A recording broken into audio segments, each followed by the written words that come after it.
Hello YouTube, Scamp the Wolf here, back with another video for your viewing pleasure, and today we're going to be taking a look at the Architects discography, and we're going to be ranking their 10 albums from worst to best. So, yeah, so there's no live stuff that's going to be on this list. It's all going to be their 10 albums from worst to best. That's pretty clear to everybody. So, without further ado, let's get started. Now, this has always been my least favorite for some reason. Here, I got here Architects with their album Ruin at number 10. Yeah, this has always been my least favorite. I know it's a technical album and all that stuff, and I know this was Sam Carter's first appearance on an Architects album, but I don't know, his vocals on this album weren't necessarily perfect, and I don't know how to explain it in a nice way, but like they kind of get on my nerves a little bit, like on most of the tracks. There's some good tracks here, like Buried at Sea and Hunt Them Down, and of course North Lane, which the band North Lane took their name from this album, that song on this album. That's something I'll always appreciate out of this album right here. And also Broken Clocks, which is the bonus song that's on this album, is solid, I guess. I mean, I haven't heard this album in a while, so, I mean, like, I don't know, my opinion could be very different now, but the last time I heard this album in particular, it wasn't really, it still is their worst, in my opinion. Like, it's an okay album, but it's just not my favorite. So unfortunately, Architects with their album Ruin is at the bottom of my list. If I could just put that back in here. Next up, this would be a bottom choice for a lot of people. This one here, Architects, The Here and Now. Yeah, this one is another kind of dud in their discography, like kind of sort of, even though I think this album's okay. I don't really think they've made a bad album per se, but this one and Ruin are the closest they've made to bad albums in my opinion. So yeah, this one, they, after Hollow Crown, which we'll be covering somewhere later on in this list, like after their first 3 albums, they tried to do something a little different, you know, like tried to be more accessible, I guess, and it just didn't like work out as efficiently because they went to it too fast, and so they needed some time to get there. But this was not like the best experiment for that, for sure, in my opinion. Like there's still some good stuff on here, like Day In, Day Out, Delete Rewind, Red Eyes I think is solid, and Heartburn. Heartburn is actually more melodic. Like it's very different from their previous 3 albums at that point in their career. And yeah, it's an interesting thing. It shows that they could have pulled it off, but like, yeah, this album just doesn't really stick out in my mind too much. So it's fine for what it is, but it's nice to have as an Architects fan and for the Architects collection. But it's just kind of mediocre. That's my thought on this album, Architects, The Here and Now. And number 8, Daybreaker. This is another one of my least favorites, mainly because there's not a lot. Again, there's just not too much that sticks out, like, on a huge, massive scale. I know there's some songs that, like, became, like, bigger for them. Like there's a song with the dude from Bring Me the Horizon on it, Ollie Sykes, Even If You Win You're Still a Rat, I guess. Songs like Alpha and Omega, These Colors Don't Run, I guess Feather of Lead, I guess Devil's Island, Unbeliever, I guess. But this album, I just don't really return to this album as much as like some of the other albums in their discography. It's just kind of mediocre to me.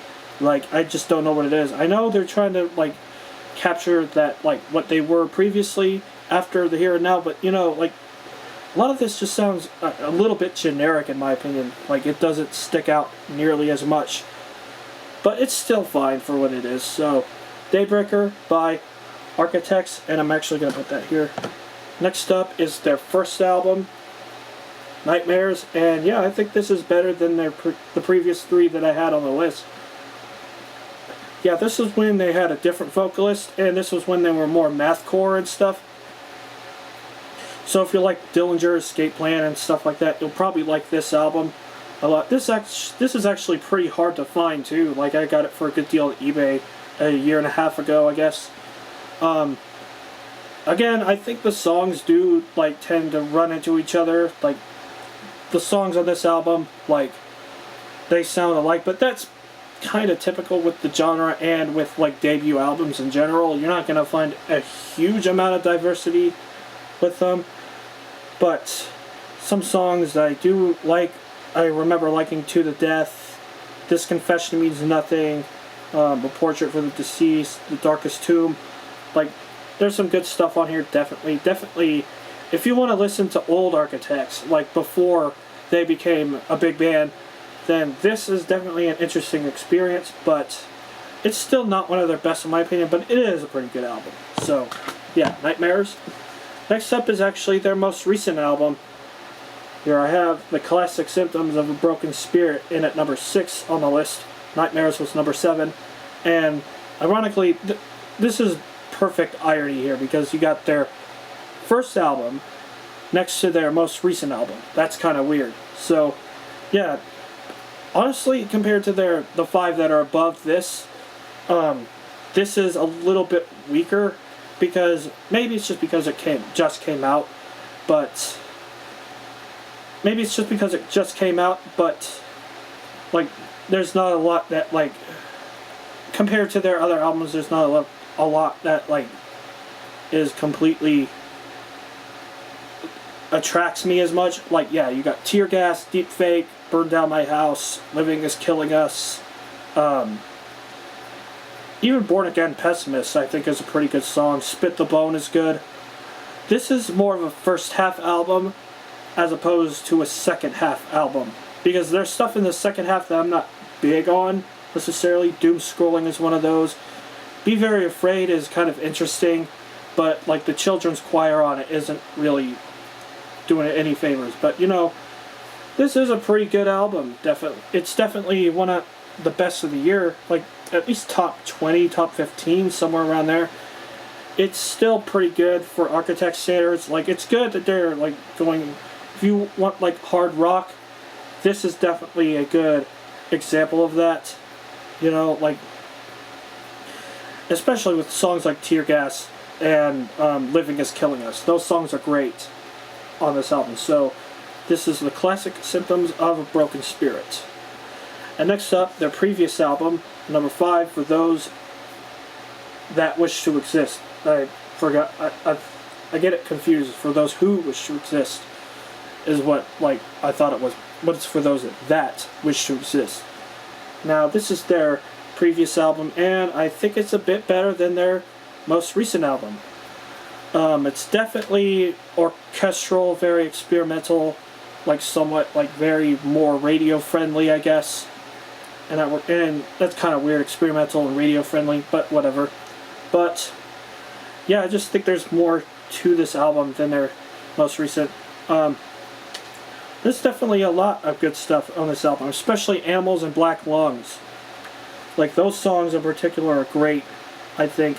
Giving Blood is okay. Discourse is Dead is good. Impermanence is a great song. An Ordinary Extinction, I think. And yeah. And the guests are pretty good. Little Wonder actually, and Goliath. The guest features from the Parkway Drive singer, the Royal Blood singer, and Biffy Clyro's singer. They're pretty good as well. Demigod is a good song as well. Dying is Absolutely Safe is good. So there's a lot of good stuff on this album. So it might not be their best album by any stretch of the imagination, but it's still pretty good. So yeah, For Those That Wish to Exist, definitely a recommended album. Now we get to the number 4 song on the album, actually on the list, Lost Together, Lost Forever.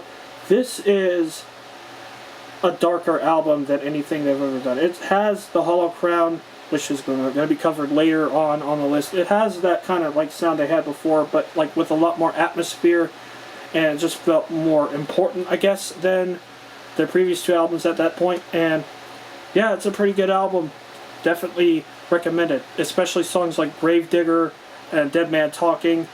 Dead Man Talking was actually the song that kind of got me into Architects. It was the first song that I heard, and it was when this album was like brand new.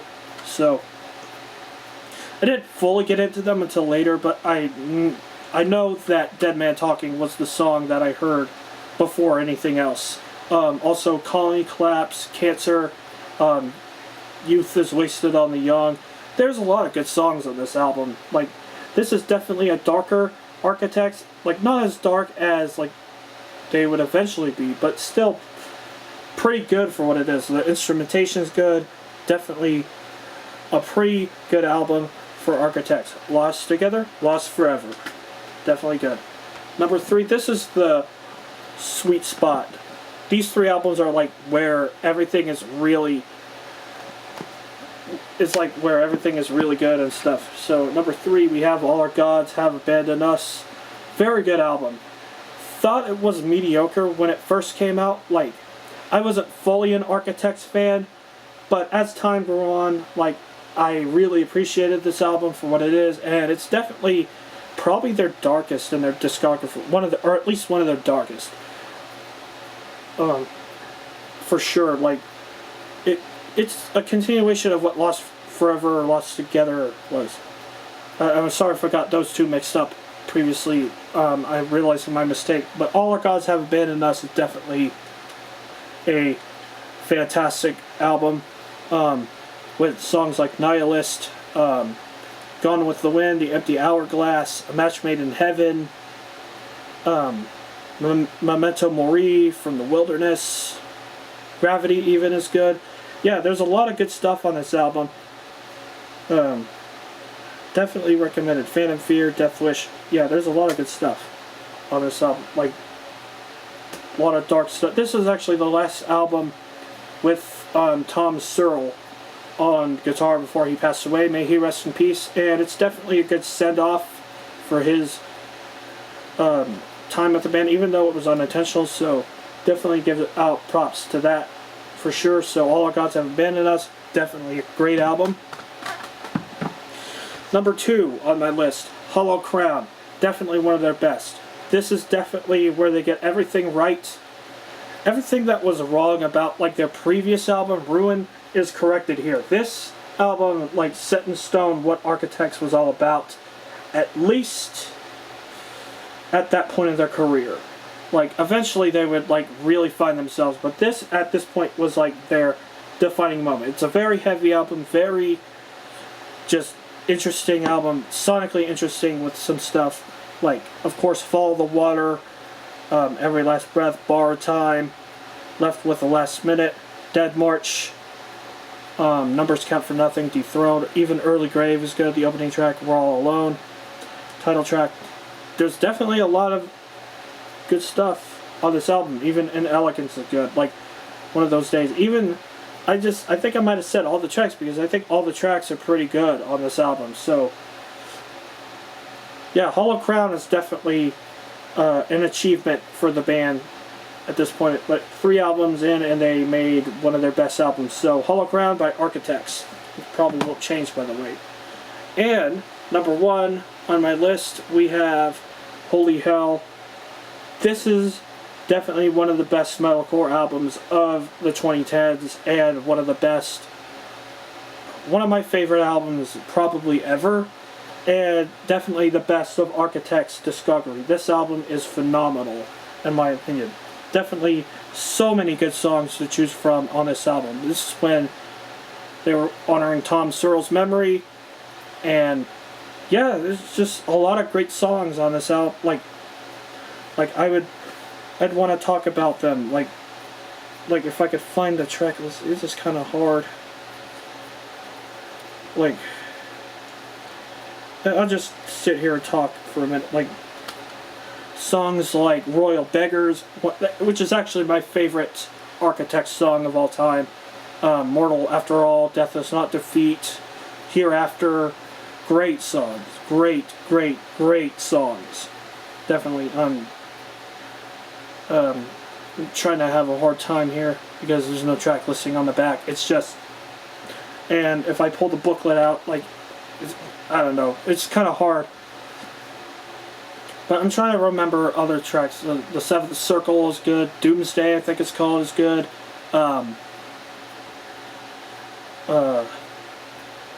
Modern Misery.